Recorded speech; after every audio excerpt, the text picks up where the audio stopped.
and I'm blown away. I mean, look at these hangers. Compared to factory, like, they're nice. Most companies just put like a pipe on there. These are high quality. So here's the comparison. Here's the factory exhaust pulled out. It's a long single piece. As you see, I had the dual exhaust. But here's the comparison in size.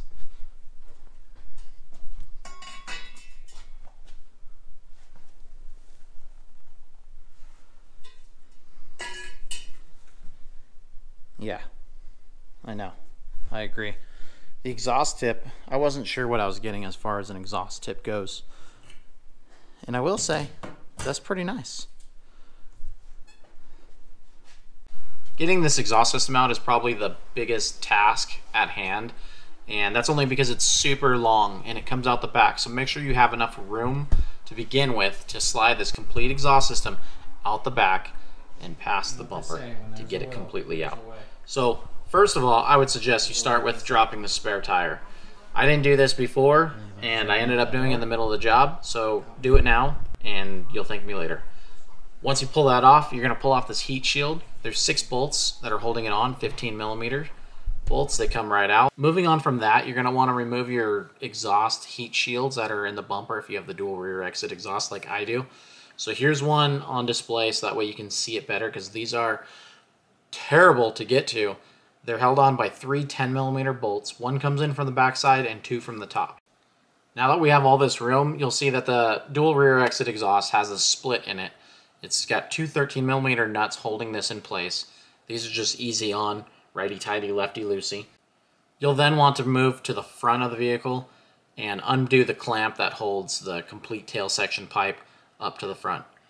And this is just held on with a 13mm. Should be relatively easy. After that, you undo the rubber hangers. I like to spray them with a little white lithium grease or some WD-40, whichever you have, just something to help slide them off.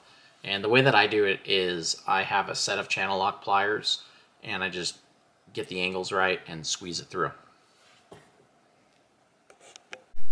Now we're going to fight with the exhaust system to try to get it out. So the way that I did it was I unbolted the right side shock from the bottom portion of the differential, and that's just a 21mm wrench with a 21mm socket.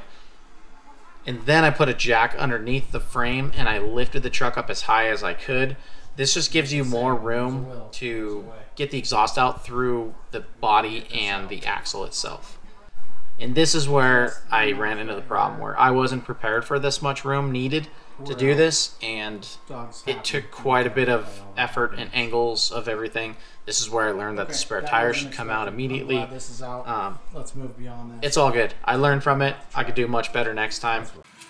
And of course, with the exhaust system off, you're going to want to start it up, right?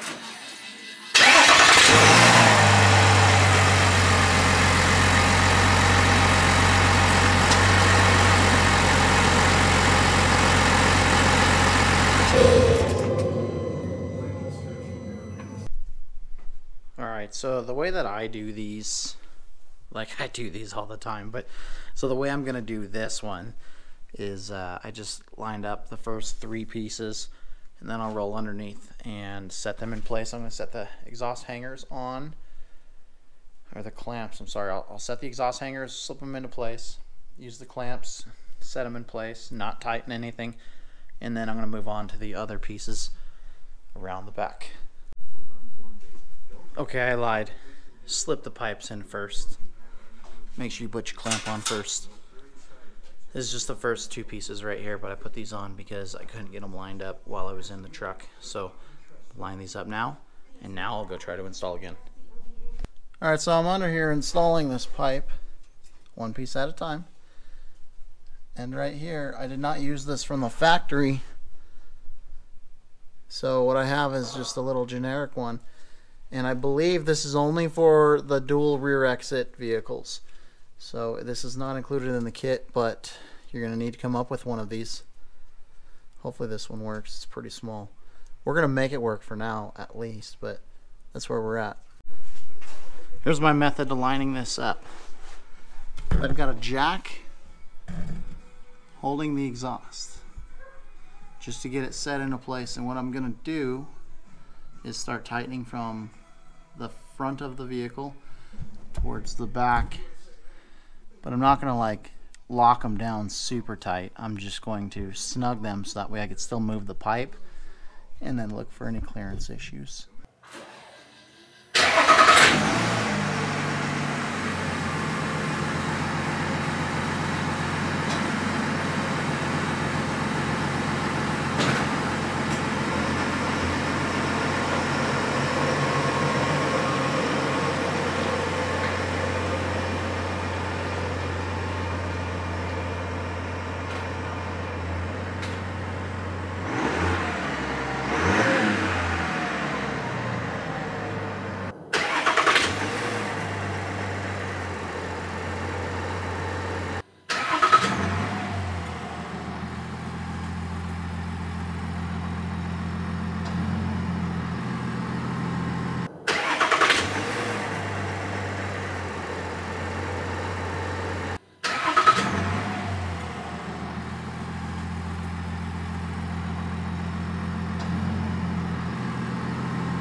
Alright, so here is the finished product.